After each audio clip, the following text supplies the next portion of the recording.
All right, hello guys. This week I kind of have something put together for you that's more so art appreciation than actually creating project. I mean, if you have the materials at home, feel free to go ahead and do it. But what I want to talk about this week is Dazzle Camouflage. And 7th grade actually started working on this project, but then obviously everything getting interrupted stopped it from, proceeding. So I kind of want to just share what that project was about with 6th, 7th, and 8th. Share a video that talks all about Dazzle Camouflage and what it really is and how it was utilized. And then I kind of want to just do a little step-by-step of the process of my version of Dazzle Camouflage on kind of an abstract cast iron object that I have. But here is actually a little model plane that I painted up in the Dazzle Camouflage style. And basically what you do is you hit it with a base coat of a color, then you tape it off with painter's tape, and this painter's tape actually you slice into it kind of different patterns, lay it on the object, and then you hit it, once it's all taped up, you hit it with a second coat of paint. So this is my B-25 Mitchell bomber that I painted up with the Dazzle Camouflage.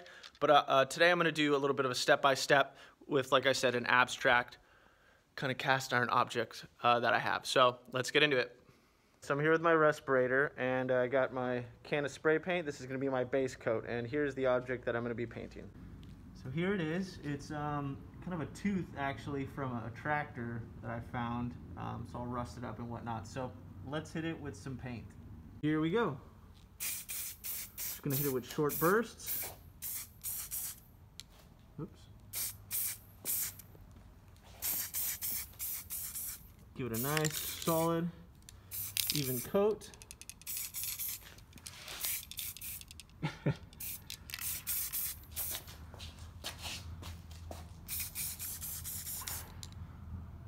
Sorry guys, I think I'm paying more attention to where I'm painting as opposed to making sure that the camera's getting a good shot of what I'm doing.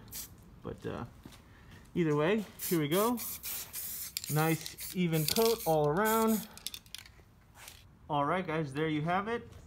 I've hit it with that base coat all around, looking good. I'm going to let that dry, and then I'm going to start cutting up some pieces of painter's tape to apply onto it. Alright, so the next step that I have here is some large or rather wide pieces of blue painter's tape.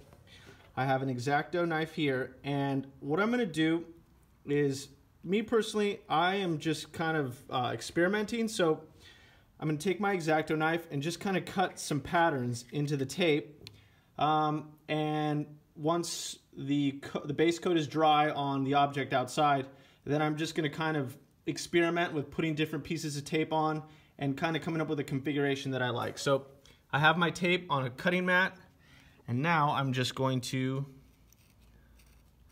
slice into it. I'm kind of keen on the lightning bolt pattern, so I'm just going to make some stuff kind of like this. All right, so I'm going to cut some of these up, and then we'll take a look at what the result is. But like I said, just kind of, you can do any sort of pattern you like that you think looks neat. Just experiment and have fun. Like I said, so I just cut into the tape now. Now this is kind of what I wind up with. See, kind of neat. All right. All right, so after cutting into my blue painter's tape, these are the patterns that I'm left with. So once my object outside dries, I'm going to start experimenting and laying the pieces of tape on. So my object is all dry now, and I'm going to take some of these strips of tape, peel them off, and then I'm just going to start kind of wrapping them around my object. And like I said, no particular fashion, just whatever I think might look kind of cool. So I'm just taking this one, wrapping it all the way around, creating kind of like a swirling effect. Sorry, I hope those camera angles aren't too bad.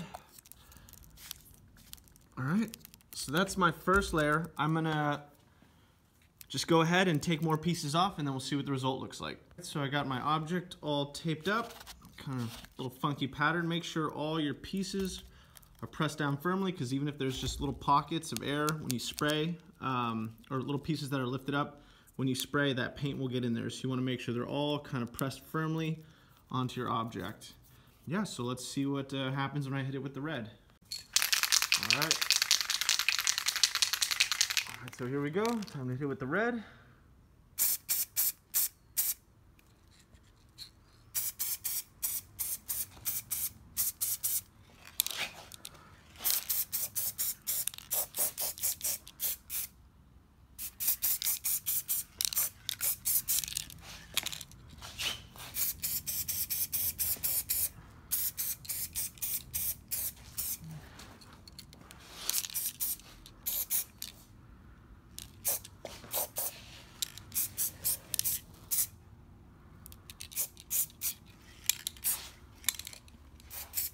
All right, so I've completely covered it in red. Now we're gonna let that dry, and once it dries, we're gonna peel off our pieces of tape. So the red paint has dried, and hopefully this peel off comes out all right. We don't start tearing off the yellow layers of paint, but so far so good. I'm gonna fast forward here in a minute and just kind of show you what it all looks like after the paint's all peeled off. So there you have it, peeled off the painter's tape, and this is kind of what the end result was. In some areas, some of the base coat came off with it. I think I might have just rushed it a bit and not waited long enough, but just kind of a cool looking thing.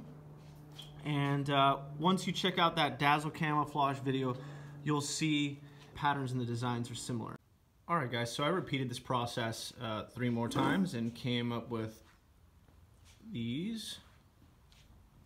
So I just had fun and tried different patterns. So if you guys end up deciding to do that, just experiment with colors and color combinations and approach and taping styles and all that. I don't think you can go wrong. So I hope you all enjoyed that walkthrough as I turned that abstract cast iron little tooth into a Dazzle Camouflage, kind of interesting little art piece. And I hope you all enjoy the video that talks about Dazzle Camouflage and its origins and how it was used. I hope you guys are all well, and I can't wait to see you guys back at school so we can try that project here in the art room together. Bye-bye.